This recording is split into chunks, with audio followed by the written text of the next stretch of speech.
Welcome to the GTI Tours podcast. Join us as we go behind the scenes and discuss with trip leaders, guides, biblical scholars, and more to bring the land and the lessons of the Bible to life.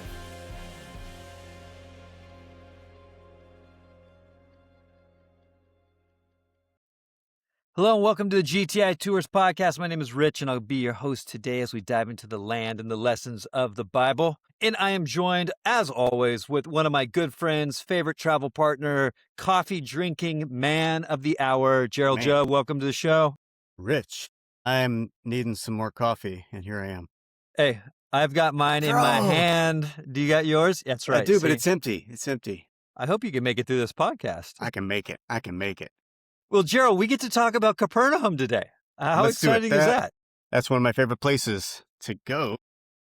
Capernaum is one of our favorite places to go, and we just got back from actually visiting there, and so we decided let's do a podcast on this amazing site. It's on the Sea of Galilee, and really it's one of the most important places to understand the ministry of Jesus. And when Gerald and I get a chance to go there, we could spend hours there. When you and I went recently, there's no buses, there's no cars in the parking lot, and we literally spent more time walking through the minutia, the nuances, the details, and I think that's what inspired us. Like, we're around one of the sites that we see there that we don't spend a lot of time with groups, and we had this conversation when we looked at each other like, we should do a deeper dive on this on a podcast. So let's really, the only people we ran into were a couple of backpackers who walked through and were trying to get a lift in our car with us, and then some Franciscans who wanted us to leave because they wanted to close shop.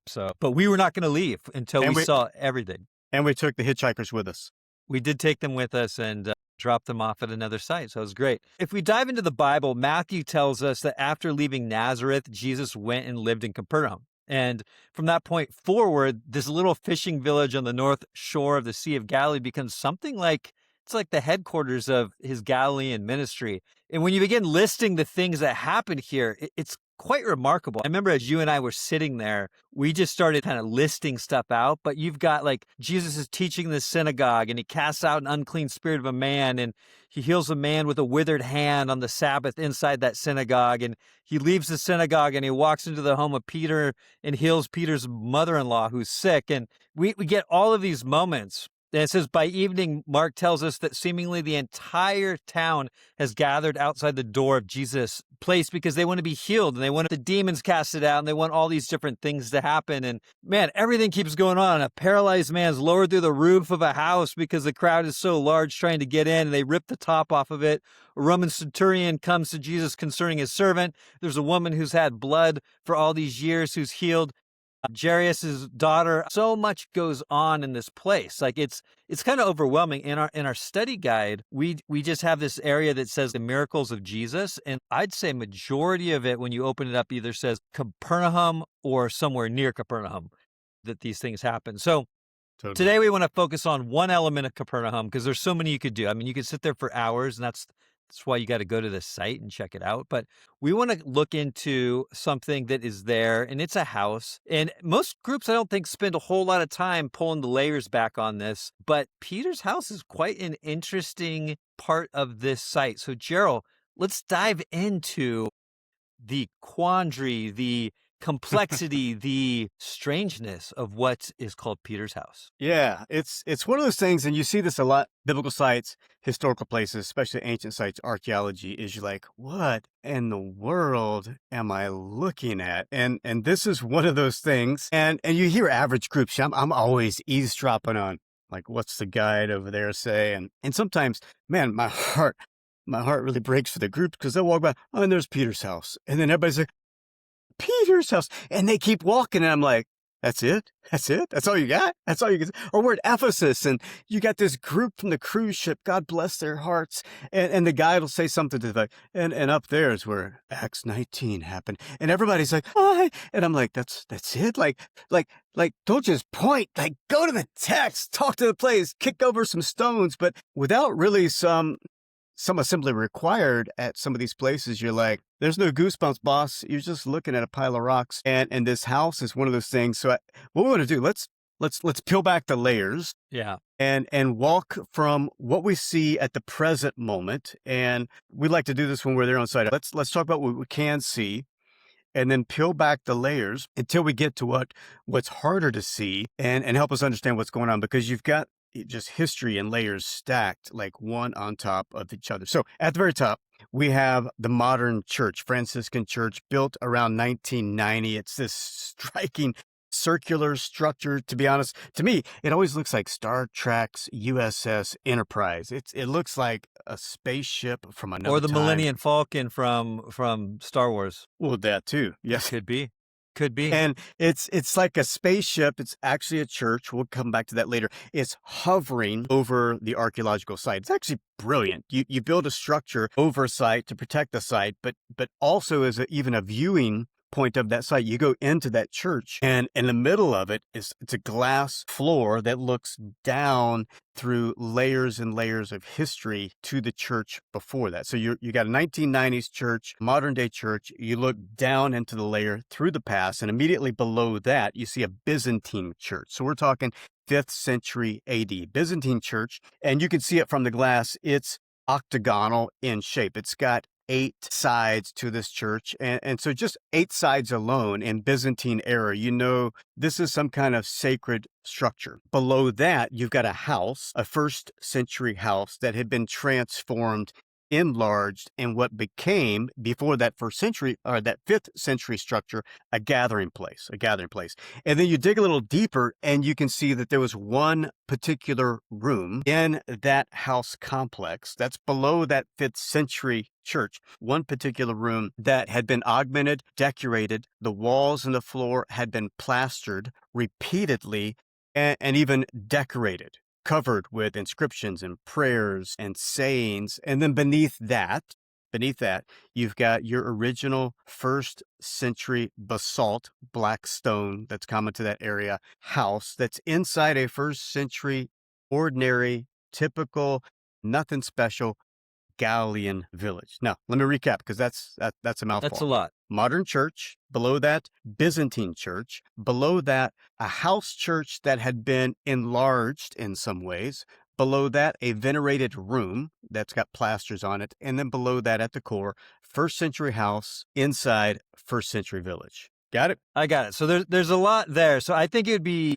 helpful for us to start with the 1st century village in general, since that's kind of the starting point of where it all comes from. So to understand Peter's house, you first have to understand Capernaum itself. Because the thing that strikes you about this house in the beginning is how completely ordinary it is. And I think that's what's tough when you're standing there looking down, is that you're kind of going back from like splendor to like nothingness. But it's an ordinary place. And as you look around the rest of Capernaum, you see some of these ordinary houses in the 1st century. And Capernaum was built largely out of basalt, which is that dark volcanic stone found throughout this part of the Galilee. And when you walk through the archaeological site today, you see it everywhere. It's like rough black walls, small rooms, courtyards, narrow passages. It's not an easy rock to work with as far as like chiseling and making it look nice. You just kind of like harsh cutting these things to build your place of what you've got there. And so it was kind of building these out, and the houses were gathered together in what archaeologists like to call like an insula. It's blocks of rooms, and if you've been with us on trips, you've seen this in other sites we go to, but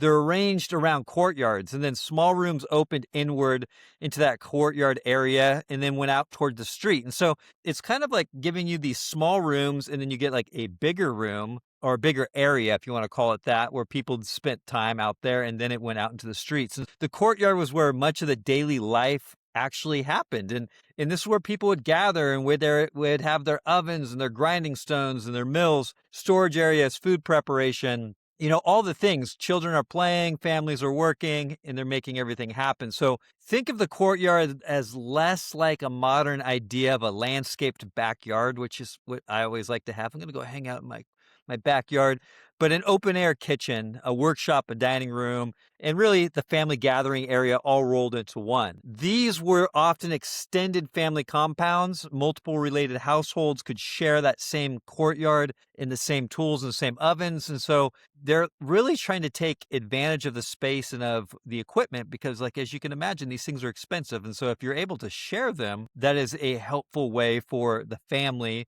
to be able to put the resources elsewhere. Stairways gave access to flat rooftops, creating additional workspace and storage, and a lot of times sleeping space. You'd a lot of times sleep up on the roof because You want the breeze. You want it to be cool more than a hot area to be. And what we suddenly come to with some of the gospel stories, we begin to feel a little bit different, because when Mark tells you about a house packed with people and friends climbing up onto the Come on. roof to lower a Yeah. paralyzed man down into the room below you, you're no longer imagining an American house with a pitched roof anymore. It's a flat roof. You're on top of that area and you're standing in the actual archaeological world in which this story happens. And so Capernaum was all of these things. And, Gerald, it was also a fishing village. When you and I were just there, we saw people still fishing just off the area where we were looking at these different sites. The Sea of Galilee is right there. Fishing was a major part of this village, and it was woven into their economy. But Capernaum wasn't simply an isolated fishing village either.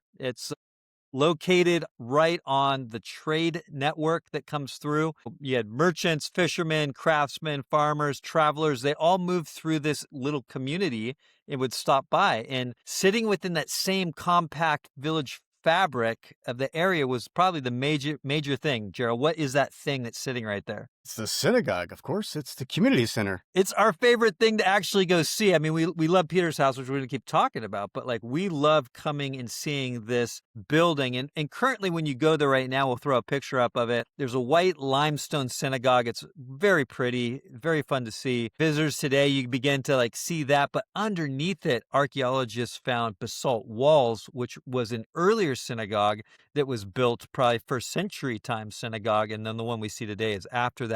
And it's dating back to the time of Jesus. So it's something worth remembering as we get into these storylines, as we talk about these things, is that this little community has all of these things. And the traditional house of Peter sits only about 30 meters from the synagogue, which is quite impressive. Whew, that's close, You can walk to it from one side to the other in just moments. Yeah, you can just run to the bathroom and come back before the sermon's over. Did they have a bathroom in their house? I mean, that's the question. Never mind. Bad analogy. But they could run and get your kid a sippy cup or something. Cup of coffee? Ooh, now we're talking. Well, let me cue you in really quick. So when Mark says Jesus left the synagogue and immediately entered the house of Simon and Andrew, the geography works exactly the way the narrative sounds, because he didn't have to go far to get to the houses. They were right there. Mm-hmm. So you've got the synagogue, you got the house, you got the village, you got the lakeshore, you got the fishermen.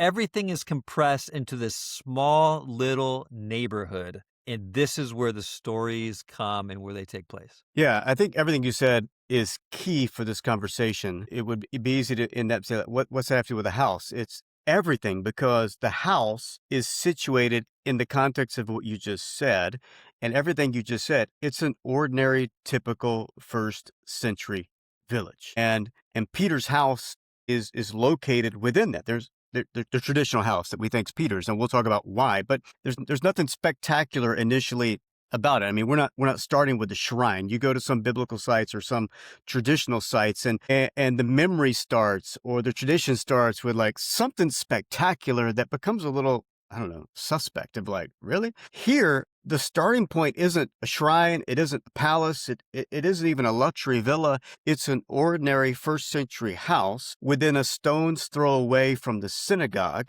that reads, when you step into today, like, yeah, Jesus could have went straight from the synagogue 30 meters to the house. And so the earliest layer of what we'll just call Peter's house is the area the archaeologists identify as Insula 1. It's a typical, as you said, basalt rock. So this hard, black, volcanic rock. It's not pretty. You can't polish it. You can't sand it down, but it's the raw working materials of your area. And in an area like Capernaum, you're going to use it. So you see it being used heavily at Capernaum, Bethsaida, Chorazin, the three main cities that are mentioned in the Gospels, kind of the triangle of Jesus' ministry. They're all using this. Peter's house, particularly, as you were talking about the insula, the larger community, there's archaeologists identified at least 12 houses that are clustered around these two courtyards in the first century. That's pretty big. Yeah, it's a pretty good size. And it's all a stone's throw away from the synagogue. And what we see, that's not all of the residential area. That's just the main part that gets attention today. It's the main part that's been excavated. But you go to the east of that, and the village keeps going. The community keeps going. The houses keep going. There's more courtyards and more insula, more little communities, more houses, each of them built around a patriarch, a family of some sorts. And so what's the point? first century house in a first century layer. Nothing about it screams like this is sacred or special. It's got the same stone, same kinds of room, same courtyard, same arrangement, same domestic world that we would expect it to find if the Gospels are true. And Peter actually lived in a house in that village at that time. Now, some of the excavations and reconstructions say the house that we're looking at does seem to be maybe a little bit bigger, but we're not talking a mansion. We're talking like my house. The house, 2 houses, one on each side of me. They're a little bit bigger than mine. That stinks for me, but it's a little bit bigger. So it's one thing to identify that, but it doesn't make it anything as an anomaly, right? It's an average house, average insula, and it's organized around these 2 courtyards, which could make it an easier access point. When you talk about Mark, chapter 1, chapter 2, they go from the synagogue, they go to the house, they're all gathered, the room fills up, then the courtyards fill up, then the streets fill up. They're in some neighbor's house, ear to the wall, trying to hear what's going on. And then ultimately, as you mentioned, you've got the flat roof, ordinary domestic dwelling roof, and those boys, take our guy up and begin digging down through. First century house. In the first century house on that level, archaeologists found what you'd expect, like domestic wares, right? Jars, cooking pots, bowls, lamps. It's there in the level, just as you'd expect to find in a typical ordinary working house, right? Now, what's interesting is this area, this little insula area, it's going to date back, give or take, 2nd century BC. So we're talking 100 BC, 200 BC, somewhere in there. And it's going to date all the way up through the 1st century AD. It's going to look the same. It's going to look the same during that time. Ordinary domestic occupation, all of the substances you'd find of that time, they're there. And that's significant, right? All right.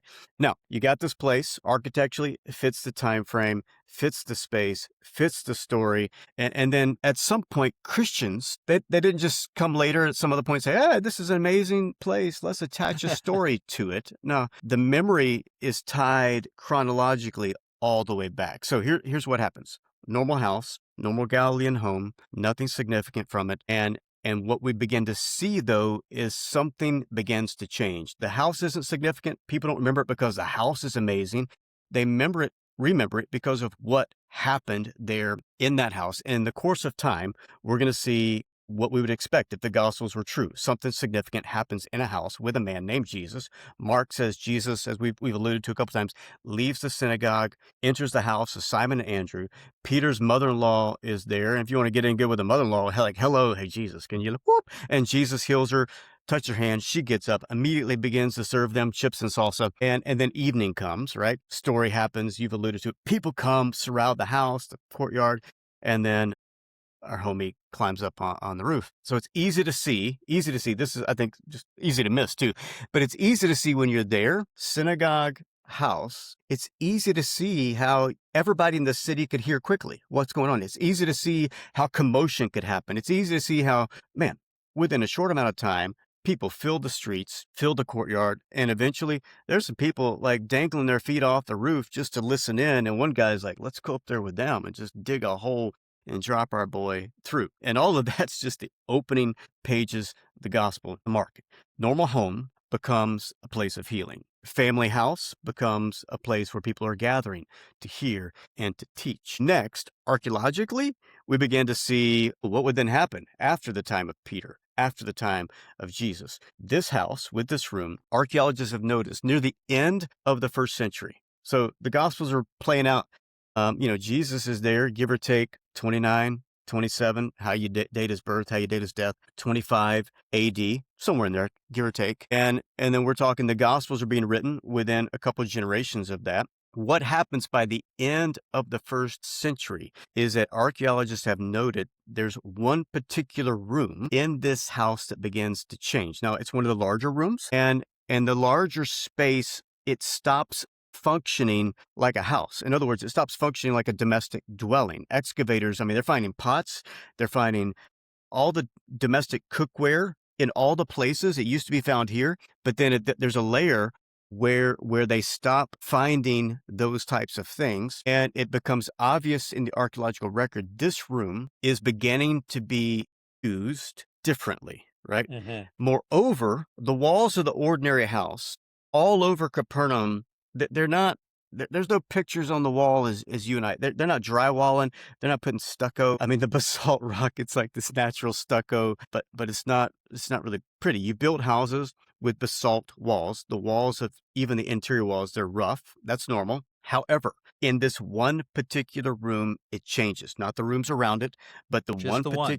one particular room, the walls are plastered, and then they're plastered again. There's multiple layers of plaster dating back to late 1st century into the 2nd century. There's no other house that's been found in any other little insula in Capernaum that's got plastered walls. Just one. In this one dwelling that's got a room that stops functioning for domestic use. Now, here's where it gets like, I don't know, pretty fascinating. So floor to ceiling, plastered. And then the original archaeologists, a couple guys by the name of Corbo and Lofreda, if I'm saying that Ooh, correctly. well done. I know, it's a mouthful. They noticed the floor changes, right? There's multiple layers of kind of beaten lime and plaster, and what they're going to then identify as room one. And we're not just talking plaster and like, you're like, kid got a little hormonal, hit the wall, broke a piece of plaster, you got to replace it. No, it's not just renovating. They're actually continuing on, if you will, and they're not just maintaining it, but they're making it more beautiful,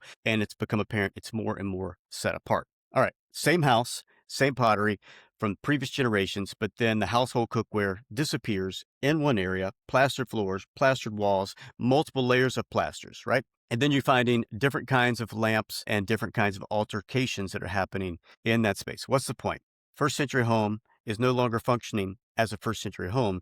It's actually beginning to function as a communal gathering, right? You find one People are lamp in a room. coming. Yeah, people are coming. coming to see it. It's not just one lamp in a room. They're finding multiple lamps in a room that's showing this space is being used for something different. It's more and more centered around gathering, communal, right? Okay. At this time, archaeologists say, okay, this layer right here, end of 1st century, early 2nd century, they call it what the technical term would be a domus ecclesia. A domus ecclesia. I know. It just means that the house was adapted into a sacred space or a Christian assembly. Domus, house, ecclesia, church, house church. So it's being used architecturally as a house church. There's no bells, there's no basilica, there's no apse, there's no grand sanctuary. It's still recognizable with the footprint. It's a house, but it's beginning to function differently. Now, here's where it gets even more exciting. People start writing on the walls. Not like We they're love bored. it. We love graffiti. We love it when people write on stuff. We did a whole conversation one time on graffiti, and it's absolutely fascinating. And it's not graffiti in the sense that you and I think of vandalism. It's not like you bring your kids to church with you and you give them some ancient equivalent of crayons or whatever, like right on the wall, we'll paint over it later. But they began writing graffiti on the wall. There's stylized flowers. You've got pomegranates. You've got figs. You've got these geometric figures. You've got hundreds of crosses. Now, catch this. Early 3rd century, so we're talking 200s, all the way to the 5th century, these walls that have been plastered and plastered, they now are finding inscriptions. We're talking about 160 inscriptions in 4 different languages. We're talking Hebrew, Greek, Syriac. So Syriac, we're talking ancient Mesopotamia, right? We're talking modern day Iraq, Iran. That area is going to be using the Syriac, Syria, Mesopotamia.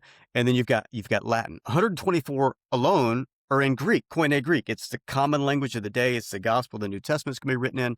You've got, give or take, 18 from Syriac. And then you've got one that mentions the Eucharist. You've got 15, I think it is in Hebrew, a couple in Latin, and one of the ones in Latin talks about Peter, the helper of Rome, right? Yeah. So what? And then you've got crosses and maybe a boat etched on as well. What's the point? So good. What's the point? Bring it home, Joe. Bring it home. All of these languages are telling us these are people. Now Hebrew and Greek, they're off in the Galilee, maybe. But Greek is the common language of the day, being used throughout the empire. But when you have inscriptions on a wall in Syriac, from Mesopotamia or from Latin all the way to Rome, it tells us that people are coming from all these places. Now, what we don't have, and don't be mistaken, in archaeology, we don't have a nameplate that said, Peter lived here. Kilroy was here. Kilroy. We were joking about that the other day at lunch. My first skateboard had Kilroy was here, kind of pictured on the bottom, the guy with the big nose, hands over the wall. We don't have like Peter was here, Peter lived here, Peter's mom was healed here. Archaeology rarely gives us like that kind of proof.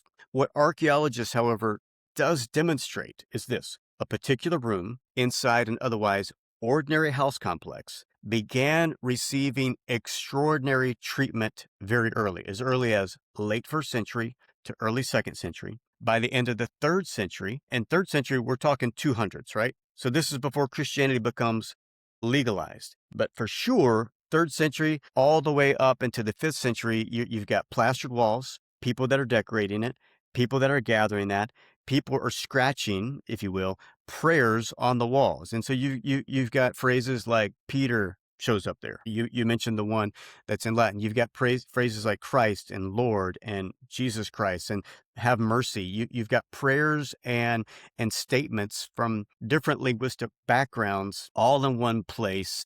And you're like, what gives? All surrounding a domestic room that was enlarged, all surrounding a place in a story where the Gospels tell us this took place. So again, if it's just a domestic house and a lamp in a room, you could be like, I don't know. X marks the spot. We don't have that. We've got a lamp in a room, but then a room that was augmented further, enlarged slightly. And then you got plastered floors and walls multiple times with inscriptions, 160, talking about Jesus Christ, Lord, and then also some mentionings of Peter. It's no longer ordinary domestic activity. It's a room that's remembering something. It's remembering the stories of scripture that happened there. And that memory becomes like extremely like transient through time, right? We tracking so far? I know, I feel like that was a lot. This is what we would talk about on site if we had the time, because this is the cool stuff of the progression of what's here. And I do believe that this builds our faith because it begins to show us like how things were remembered and why things are remembered. So yeah, let's keep it rolling. Yeah, it's more details we typically get into because we've got other scriptures to look at. But sometimes we pass these things and maybe we can chat. What would a skeptic say later? But you're like, really? What are you smoking? How did you figure that out? But there's these tight connections historically. All right, so you got first century home and a first century village that gets augmented at the end of the first century, plastered floor, plastered walls. By the end of the late second century, that continues to happen. By the early third century, you've got motifs, you've got animals, you've got floral, you've got inscriptions, 164 different languages, talking about Jesus and Christ and Peter, etc. Now, eventually, the transformation architecturally is going to happen because that's what makes sense, right? I mean, if our churches grow today, you add another service, you add another service, you add another service. At some point, you're like, can we just make this room bigger and not meet 100 times a day or go multi-campus or multi-site? And that's what they did here. By the end of the third century, 325, 26 AD, respectively, Christianity has become legal. Persecution is going to diminish, and more Christians are going to begin wanting to travel to places where Jesus was at, where Scripture points to. And so you have more people coming. Well, you're the locals there. Well, man, it'd be nice if we could accommodate people. And so they do what you and I would do and what you and I do today. They enlarge. They go from this regular room that was a little larger than the others, and then they expand it a little more, and they begin building some walls around it, and it's going to develop into a larger Christian gathering space, right? And archaeologists this is no longer a domus ecclesia. It's no longer a house church. It's going to be more what they call insula sacra, right? It's a sacred precinct. It's a sacred place. It's going to maintain the footprint, going to be enlarged a little bit, but it's going to begin shaping more into a building. They're going to have some pillars, and we'll get to that in a minute. What's fascinating is right into this time frame when we're going. So we're talking into first century, early century, second century, the walls get plastered. Beginning of third century, inscriptions go on the walls. Fifth century, we just alluded to it. It's going to get built into an insula sacra. It's going to get built into a church, right? In between that transition, we have somebody shows up with a journal and they take note of their travel log. We're talking late 4th century. There's a lady by the name of Egeria, Egeria. She's from Spain. We're talking 381 to 384. This lady, she's a beast. I mean, man. A beast in a good way. In a good way. She's going everywhere. In the best way possible. By herself. I mean, she probably hired some kind of entourage and travel guides, but she goes to Egypt. She climbs up Sinai, or at least what she thinks might be Sinai. She goes to Mesopotamia. She's tracking through Asia Minor. She's trying to find a home of Abram in Mesopotamia. She goes through Asia Minor, modern-day Turkey, and then she goes all over Israel. One of the places she comes to is Capernaum. Mm-hmm. Here's the deal. In her journal, And you can buy these online, her journals, and read them. They've been translated. She talks about in Capernaum going to the house of the chief of the apostles. And she talks about the house having been turned into, it's going to be turned into a church, but her description of it, it's apparent. Like she's there during the building project. She's there during the Yeah. financial campaign. They're raising money and like, hey, they've got the architects. They've got like a little drawing in the sand. This is what it's going to look like when it's done, right? She's there. Her descriptions describe it as the house, but they began like the building project for more or less. So she's there right in this transition time, which I think is key, right? Is she's given us this literary witness of people that are gathering in a house, but that house has got so many people coming. She's coming from Spain, for crying out loud. We have to enlarge. And so she then gives account of this right in between this transition stage of the house church. And she talked about it's being transformed, constructed into what's going to be an octagonal, 8-sided church during what we would call the Byzantine area. And her account says this: Christians are coming, worshiping there. Let me say it a different way, a little more technical. The memory of the Gospels is becoming institutionalized. And we usually use institution in a negative way. I'm not into the institutional church. You'd have done the same thing, man. There's a memory, and they want to hold on to that memory. So they enlarge the room, plaster the walls. People come right on it because it's memorable to them. So many people are coming. Man, there's not enough space here. It'd be nice if we get more people through here. They enlarge it.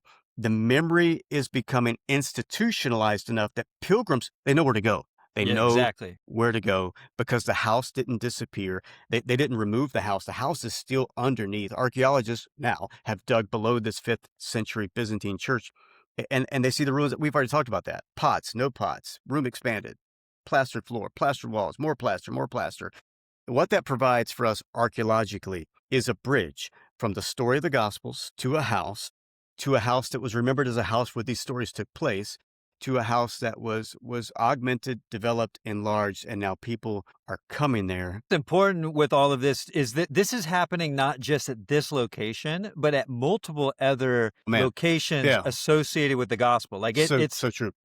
With the rise of the Byzantine Empire and Christianity, the pilgrimage concept is something that is now happening, and people want to go see these sites. And so they're beginning to be venerated. And so at some point, the Christian community, as we just described here, goes, we got a lot of people coming. They're probably having to build more places for people to come stay when they come to visit. Totally. I hate to say that it's becoming like something that is monetized, but like it's becoming in some way a little bit of an industry, because you got to be able to house people, you got to be able to feed people, you got to be able to do all these things, but you need a bigger place because this is the thing that they're coming to see. And so now, 5th century, right, we're building what we would now recognize as we go around Israel and see the Byzantine churches that get built. We get something like that being built here. So let's walk into that, because that complex is kind of what is sprawling that's there, is that this big complex. Yeah, I think what you said is brilliant, because we're seeing it elsewhere. You see it at Church Nativity. There's a 1st century memory, and then that gets built on, and that's podcast for a whole nother time. You see it with the Church of the Holy Sepulchre. We roll up there today, and we can't see past the bells and the smells, and that's why it's helpful to go back in time through the layers first, peel back the layers, and then ground zero build up, which is what we're doing here. So 5th century, which is what we typically call Byzantine era, right? Large church is going to be constructed above the earlier house church with the plaster walls, etc. The church, archaeologically, for that time frame, it's pretty striking. Here's a couple things. We've said this a couple times. It's octagonal. Yes. In other words, it's got 8 sides. It's got elaborate mosaic floors, and the shape 8 itself, for those that are new to like Byzantine architecture, the 8's not arbitrary. Most of our churches today, they're 4-sided, or maybe there was a season where let's do it in the round and let's put the stage in the middle, et cetera, et cetera.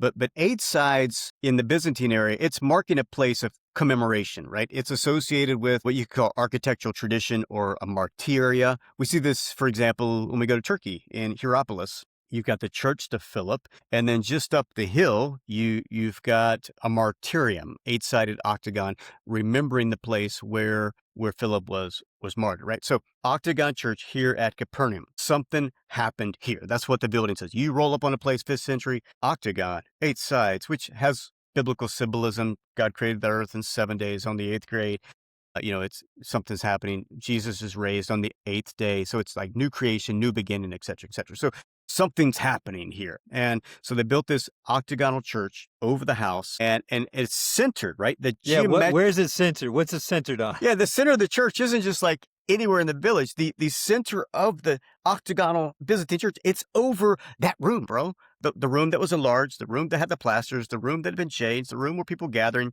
It's not just over an old house. No, it's over a spot that traditionally the memory and the footsteps have been going there for people taking pilgrimage there. You could call it, technical term would be like architectural memory, right? There's architectural memory because there were people going there, and all of that's going back to the first century, to the Gospels. So you've got this octagon, 8 sides, but there's 8 pillars to support the 8 sides. It's got arches, and then it's got a rooftop, right? And all of this is a commemorative space. And we want to tell you about this because we believe it's important, because you could sit there and be like, a skeptic could come along in the 21st century and look at this 5th century church, as people do when they come to the land, and go, well, of course Christians in the 5th century built shrines. Maybe this is simply a 5th century invention, It's all propaganda. It's all propaganda. It's not real. They put it there, and there's no evidence whatsoever. But that's the beauty of these sites, and that's the beauty of archaeology. Just as Gerald went back and forth on like what archaeology can prove and what it can't prove. Yeah. But it proves that it didn't begin in the 5th century. It proves that it began in the 1st century with just a common little house, and we see how it developed. And that's why we love standing in this one spot with a group, is that you get to see, one, the Bible story, because again, Israel makes everything feel small when you begin to read, because you're like, oh, it's just here and there, and that's where it happened. And it's like not these big distances. And again, here in Capernaum, very small space. Yep. But we begin to see it in the context and go, oh, it really is the place. Beneath the house church are plastered walls and Christian inscriptions. Beneath this is a 1st century domestic structure. And then we get the traveler accounts in the middle of the sequence describing the house functioning as a church before the big church of the Basilica was built during the time of the Byzantines, covers over the top of it. And the 5th century church didn't create the memory out of nowhere. It basically took something that was there, and because out of necessity of people coming and wanting a chance to come and be a part of this moment of coming into this place, they had to make it bigger. And so that then leads us to the thing that is the easiest to see when you walk into Capernaum, and that I think draws the attention away from the good stuff, is the modern church that's there. So let's just kind of touch on that, since we've now peeled back and gone from old to new. So let's hit the new. Yeah, let's talk about the part we usually don't go in. The flying saucer. Let's talk about the flying saucer, the Star Trek Enterprise. 1990 it was built, and we typically don't go into it. One, it's church, and so getting a group in there, you got to be quiet in front of a mass, and you got to whisper, and really you can see down through the glass wall. But 1990 they built this church, and it's brilliant how they did it. Really, it's memory, but also I appreciate how they preserve the archaeology below it at the same time. It's quite unique. It's called the Memorial Church of St. Peter. Why? Because, St. Peter's house is below.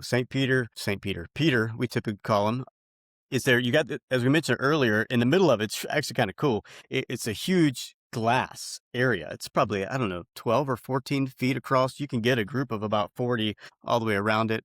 And then you look through that glass, and you can see the whole 5th century Byzantine church. Now, the church itself, it looks like a flying saucer, but it's actually architecturally designed to look like a boat. And so if you look underneath, you'll see like the bottom of the ship. It's multiple ships, so that no matter which way you look at it from the bottom, you're looking at a ship, because Peter, he's a fisherman. So it's actually quite architecturally pretty cool. But it really leads to the question, Rich, is this really Peter's house? You know what? And that's how we can kind of begin to conclude this thing is it really Peter's house? And let's just go over the things we talked about one more time. We've said them 100 times on this podcast. So it's hopefully, a lot, though. If you're listening, you're going to take these home with you. We've got an ordinary village. We got an ordinary house. We got a room that starts being treated differently. It's no longer a room. We start to get plastered. Plaster doesn't exist anywhere else in any of these homes at the time. We begin to get inscriptions. These are interesting inscriptions because they are Christian inscriptions, some of them.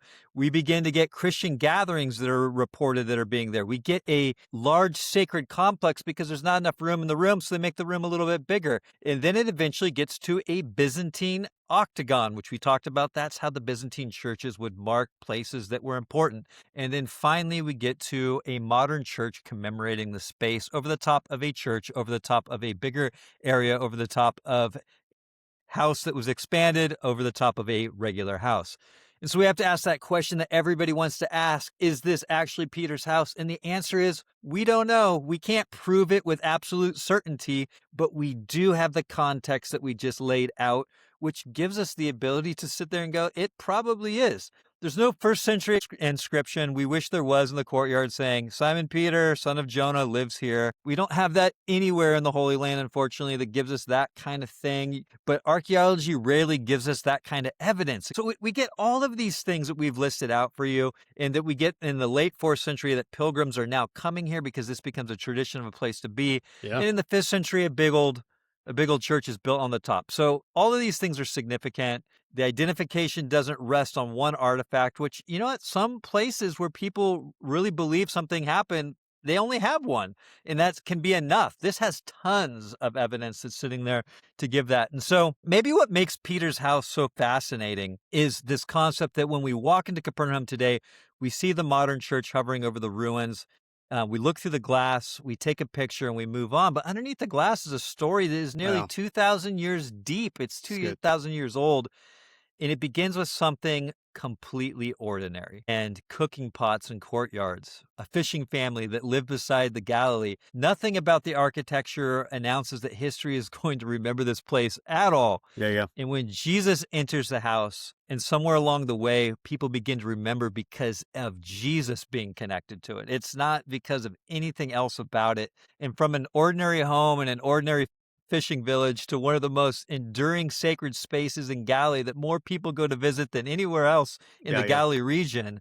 And perhaps, Gerald, like, that's the final irony of Peter's house. It's a story that isn't powerful because of the house and because of what the house was. It's a story that's powerful because of what it wasn't. It's the significance that came from who entered it and from what happened there. And 2,000 years later, people are still gathering around the same room and coming to this place because what Jesus did here and what Jesus was about and what Jesus did for us is what matters most. And that story is connected to that place. And that's what makes it extraordinary. Yeah, man. I love that last part. It's just ordinary, ordinary, ordinary, ordinary. It reminded me as you were talking of that verse, I think it's 2 Corinthians chapter 4, verse 7, maybe, where Paul says we have this treasure. He's like, it's hidden in these just ordinary jar vessels. And it's so that we know that the power is not of ourselves, but of God. And it's like Peter's house is a parable of, like, it's not the house, it's what was in the house. And the same is true for our lives. It's not a house, but it's the treasure. It's what God is doing within us. And he wants to take ordinary people, just like this ordinary house, and fill them with his power, his spirit. And he wants to use that to, like, be an echo and a voice to the world. And so, man, I don't know. I never thought of it like that, but maybe be like Peter's house, huh? Yeah. Friends, hope you've enjoyed this podcast. Something that Gerald and I are really endeavoring to do is, if you've been on a trip, you know how rich these trips can be. And we know that not everyone can get onto one of these trips. And so the podcast is designed to do a couple of different things. One, for those of you who have been, we're hoping it's a deep dive into some maybe context or things that you didn't get a chance to talk about. But for those who maybe never get the opportunity to go, we hope that it's a chance for you to deep dive into the context of the Bible and to understand it in a deeper way. And we love doing it. So tell your friends about it. If you can write a review, like us, whatever it might be, that helps us get more people to understand what's going on.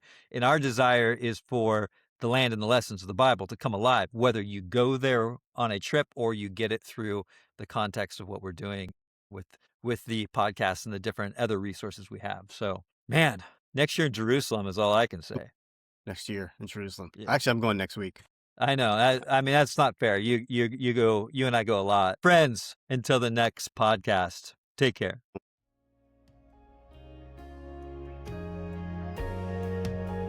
We hope you've enjoyed this podcast. For more information on upcoming GTI study tours, please find us on the web at www.gtitours.org.